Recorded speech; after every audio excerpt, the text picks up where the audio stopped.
আজকে যারা 31 দফার রাষ্ট্র সংস্কারের কথা বলছেন, আমি আপনাদেরকে অনুরোধ করব, বিএনপি সংস্কারের পক্ষে একটি রাজনৈতিক দল, যারা আরো 3 বছর 4 বছর আগে থেকেই এই আমাদের নেতা তারেক রহমান এই সংস্কারের কথা বলেছেন।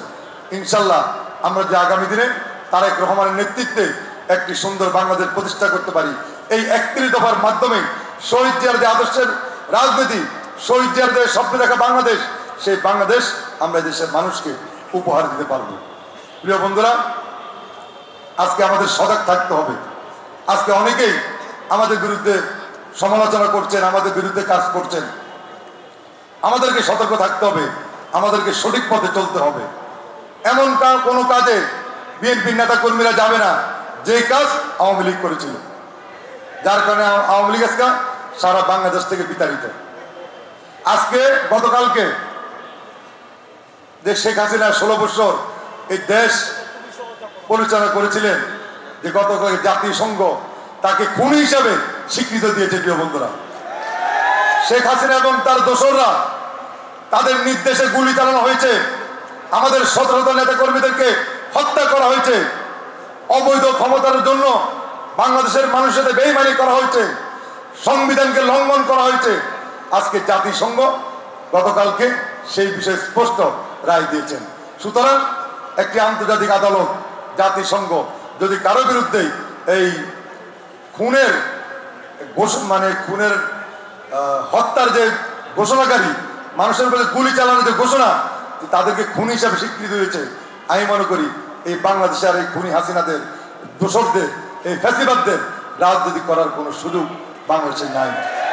তাই আমাদেরকে সতর্ক থাকতে হবে। নিজেদের ক্ষমতা, নিজেদের অস্তিত্ব, নিজেদের বাহুবল বৃদ্ধির জন্য এমন কাউকে সঙ্গে নিয়ে ঘুরবেন না যারা ফ্যাসিবাদের দোষর হিসেবে কাজ করেছে। আজকে আমাদের ঐক্যবদ্ধ থাকতে হবে।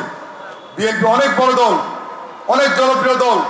কোন দল থেকে কর্মী ভাড়া করে বিএনপি পরিচালনা করার কোনো প্রয়োজন নাই।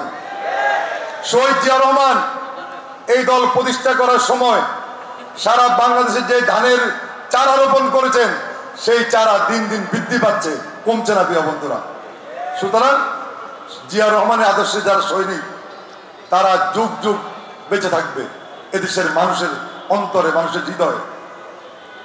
আমাদেরকে অন্য কারো উপর আমাদের নির্ভর করতে হবে না। দেখেছেন যে 16 বছর এত অত্যাচার নির্যাতন করা হয়েছে, তারপরও বিএনপির নেতাকর্মীরা রক্ত দিয়েছে, রাজপথে ছিল।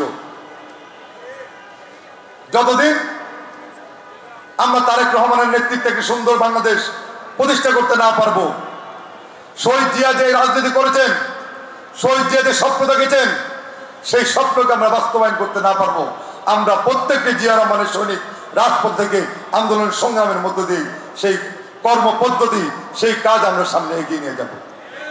এই জন্য আমাদেরকে সঠিক পথে চলতে হবে। যারা এখনো বিপদে আছেন, অনেকে মনে করছেন আপনারা কে কি করছেন আমরা দেখি না, আমরা শুনি না, আমরা সবই দেখছি। যখন ধরবো তখন কেউই রক্ষা পাবেন না। আমরা যাকে ধরবো, আপনি মনে করেন না কারো উছিলায় আমাদের হাত থেকে আপনি রক্ষা পেয়ে যাবেন। আমি আপনাদেরকে সতর্ক করছি, কারো জন্য যদি এই দলের বদনাম হয়, তাকে আমরা এই দল করতে দিব না।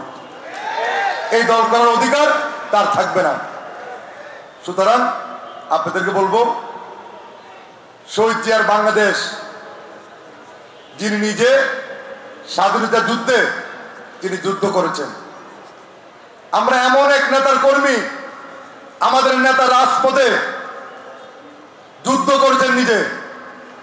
যখন যুদ্ধের মাঠে কোনো বীর সৈনিকদের খুঁজে পাওয়া যায় নাই, ঠিক সেই মুহূর্তে বাংলাদেশের রাখাল রাজা শহীদ জিয়া রহমান স্বাধীনতা যুদ্ধের ঘোষণা দিয়ে জাতিকে ঐক্যবদ্ধ করেছিলেন। আমরা সেই নেতার কর্মী। আমাদের নেতা স্বাধীনতা বিরোধী কোনো কর্মকাণ্ডে জড়িত ছিল না। বিএনপির নেতা কর্মীরা কখনো স্বাধীনতা বিরোধী ছিলেন না। আমরা স্বাধীনতার পক্ষের একটি শক্তি, আমরা একটি ইসলামিক মূল্যবোধে বিশ্বাসী দল।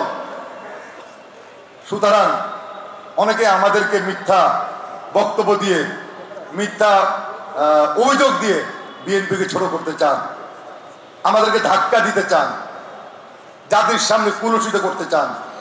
শুধু আমরা বলবো বিএনপি অনেক বড় দল, আমাদের দলেতে 2-4-5 জন খারাপ লোক নাই সেটা আমরা বলবো না। যারাই খারাপ কাজ করছেন তাদেরকে বহিষ্কার করা হচ্ছে, তাদের বিরুদ্ধে ব্যবস্থা নেওয়া হচ্ছে।